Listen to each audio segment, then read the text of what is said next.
Hey, Honors Algebra, how we doing? Just coming in with a video for this week, talking about what we're going to be doing. I want you guys to. I didn't realize how long those quizzes were going to take, and I didn't realize that it was only a one submission thing. So I kind of wanted to take it easy this week on you because I know you have your algebra, EOC, your test, the big one.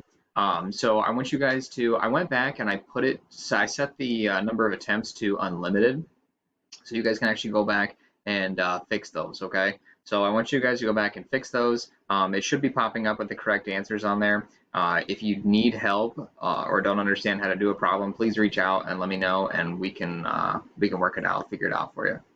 But that's all I got for this week, and after this week, we'll probably start to get you a little bit of a foothold in geometry. So yeah, if you need me, let me know, but have a good week. All right, bye.